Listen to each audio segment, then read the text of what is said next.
सड़क दुर्घटना में माता और पिता दोनों को खोने के बाद साक्षी लगभग अवसाद की स्थिति में पहुंच चुकी थी। एक ही झटके में जब भगवान ने सिर से माता और पिता दोनों का ही साया छीन लिया हो, इससे ज़्यादा बदकिस्मती बच्चों के लिए क्या हो सकती है। साक्षी बचपन से ही माता पिता की बहुत ही लाडली थी, लेकिन उनके यूँ चले जाने के बाद से दिन भर आंसू बहाने के अतिरिक्त साक्षी के पास अब कोई काम शेष नहीं रह गया था। वह दुखी मन से घर के सारे काम जरूर करती थी, परंतु उसका दिमाग उसके नियंत्रित के लगभग बाहर हो चुका था। उठते बैठते सोते जागते बस हर एक वक्त उसकी आंखों में माता पिता का ही चेहरा घूमता रहता था। इतना बड़ा झटका लगने के बाद साक्षी स्वयं को संभाल नहीं पा रही थी। उसे ऐसा महसूस हो रहा था जैसे उसकी दुनिया ही उजड़ गई है। उसके दोनों बच्चे उच्च शिक्षा प्राप्त करने के लिए पिछले 2 साल से अमेरिका में रह रहे थे। साक्षी के पति विवेक साक्षी का पूरा ख्याल रखते थे, उसका दिल बहलाने का हर संभव प्रयास करते थे, परंतु माता पिता को खोने का दुख क्या होता है यह भी वो अच्छे से जानते थे। इसीलिए वह साक्षी को रोने से नहीं रोक सकते थे।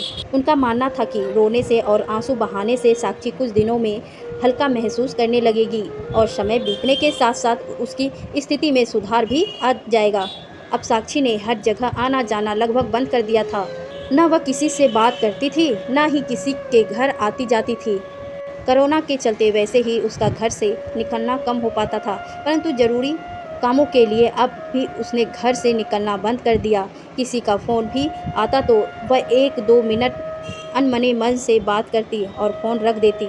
साक्षी की यह हालत उसके मायके वालों से छुपी नहीं थी। माता पिता के जाने के बाद मायके में उसका इकलौता भाई और भाभी तथा उनका परिवार था। माता पिता को खोने का गम साक्षी के भाई सरस को भी उतना ही था जितना कि साक्षी को, परंतु बहन को हिम्मत और हौसला देने में वह कभी पीछे नहीं हटा। राखी का पर्व लगभग आने वाला था। साक्षी ने रक्षाबंधन के दिन मायके जाने से इनकार कर दिया, क्योंकि माता पिता को इस बार घर पर ना पाकर वह स्वयं को और अधिक कष्ट नहीं देना चाहती थी और भाई भाभी के साथ त्यौहार के रंग में भंग नहीं डालना चाहती थी।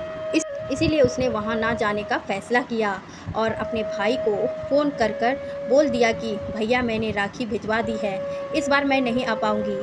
बहन की बात सुनकर सरस ने जिद नहीं की और कहा कि अगर तुझे ना आने में कम तकलीफ़ होती है तो मैं नहीं चाहूँगा कि तू आए, और यह कहकर उसने फ़ोन रख दिया। रक्षाबंधन का दिन आया। त्यौहार संबंधी सभी औपचारिकताएं पूरी की, परंतु साक्षी का मन किसी भी चीज़ में लग नहीं रहा था। त्यौहार के दिन भी वह बुझी थी और अकेलापन उसे अंदर ही अंदर खाई जा रहा था। तभी दरवाजे पर घंटी बजी। जैसे ही विवेक ने दरवाज़ा खोला, सामने साक्षी के भाई भाभी खड़े थे। भैया भाभी को देखकर साक्षी फूट कर रोने लगी। भैया से पहले जब भाभी ने साक्षी को अपने गले लगाया, उसे सांत्वना दी और प्यार से उसके सिर पर हाथ फेरते हुए कहा कि साक्षी दीदी, पापा मम्मी चले गए हैं तो क्या हुआ, आपके भैया भाभी तो अभी जिंदा हैं। आपको कभी महसूस नहीं होगा कि पापा मम्मी हमारे साथ नहीं है। आज से आपकी यह भाभी आपकी भाभी नहीं, आपकी माँ हुई। आप उम्र में चाहे मुझसे बड़ी हैं, परंतु भाभी होने के नाते रिश्ते में मैं आपसे बड़ी हूँ। इसीलिए आज मैं आपसे वादा करती हूँ कि पूरे दिल से मैं आपको अपनी बेटी का दर्जा दूंगी और माँ बेटी के रिश्ते को ताउम्र निभाऊंगी। भाभी की ऐसी बातें सुनकर साक्षी अपने आंसुओं पर नियंत्रण नहीं रख पाई, परंतु इस बार उसकी आंखों में दुख के नहीं खुशी के आंसू थे। समाज की इस बदलती सोच और मानसिकता से यही संदेश मिलता है कि ना तो सभी भाभियाँ बूढ़ी होती हैं और ना ही सभी ननद।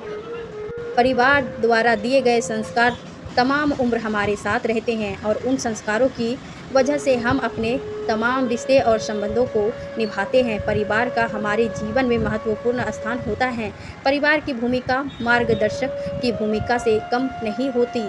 दिल में अगर प्यार बसता है तो रिश्ते निभाने में कोई दिक्कत नहीं आती।